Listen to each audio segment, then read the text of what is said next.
महिन्यांपूर्वी झालेल्या युद्धविरामानंतर इराण आणि इस्रायल यांच्यातील संघर्ष पुन्हा भडकलाय। इराणनं तेल अवीववर बॅलिस्टिक क्षेपणास्त्रांचा मारा केला असून त्याला प्रत्युत्तर म्हणून इस्रायलनं इराणमधील अनेक लष्करी तळांवर हल्ले चढवले आहेत। वाढत्या तणावामुळे मध्यपूर्वेत पुन्हा युद्धाचे ढग दाटले असून भारतानेही आपल्या नागरिकांना इराण सोडण्याचा सल्ला दिलाय।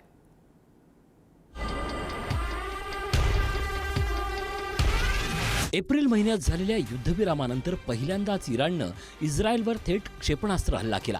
लेबनॉनमधील हिजबुल्ला संघटनेवर इस्रायलनं केलेल्या कारवाईला प्रत्युत्तर म्हणून हा हल्ला करण्यात आल्याचा दावा इराणच्या रिव्होल्युशनरी गार्डनं केलाय।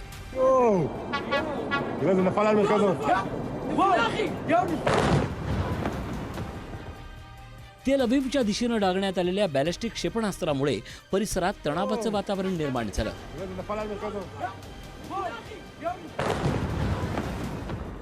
इराणच्या हल्ल्यानंतर इस्रायलनेही तातडीनं प्रत्युत्तर दिलं। पश्चिम आणि मध्य इराणमधील लष्करी तळांना लक्ष्य करत हवाई हल्ले करण्यात आले। तेहरान, तब्रिज आणि इस्फहान शहरामध्ये मोठे स्फोट झाल्याचं वृत्त आहे। या कारवाईत हवेतून डागल्या जाणाऱ्या बॅलिस्टिक क्षेपणास्त्राचा वापर झाल्याचा दावा इराणी अधिकाऱ्यांनी केलाय। वाढत्या संघर्षाच्या पार्श्वभूमीवर भारतानं आपल्या नागरिकांसाठी ॲडव्हायझरी जारी केली आहे। तेहरानमधील भारतीय दूतावासानं भारतीयांना इराणचा प्रवास टाळण्याचा आणि सध्या इराणमध्ये असलेल्या नागरिकांनी शक्य तितक्या लवकर देश सोडण्याचा सल्ला दिलाय। दरम्यान इराण, इराक आणि सिरिया यांनी आपल्या हवाई हद्दीवर निर्बंध लागू केले आहेत। या संघर्षाचे पडसाद जागतिक पातळीवर उमटू लागले आहेत। होर्मुझ सामुद्रधुनी परिसरात अमेरिकेनं आणखीन 2 इराणी ड्रोन पाडल्याचा दावा। कच्च्या तेलाच्या किमतीमध्ये मोठी वाढ। अमेरिकेचे राष्ट्राध्यक्ष डोनाल्ड ट्रम्प यांचं संयम राखण्याचं आवाहन।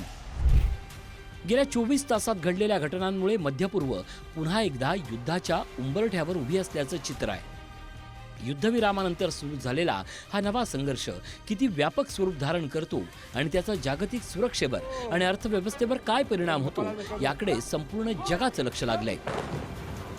इराण आणि इस्रायलमधील वाढता संघर्ष केवळ 2 देशांपुरता मर्यादित राहील की त्याचे व्यापक आंतरराष्ट्रीय परिणाम होतील हा सध्या सर्वात मोठा प्रश्न आहे। मध्यपूर्वेतील घडामोडींवर जगभरातील देशाचं बारकाईनं लक्ष आहे। ब्युरो रिपोर्ट, पुढारी न्यूज।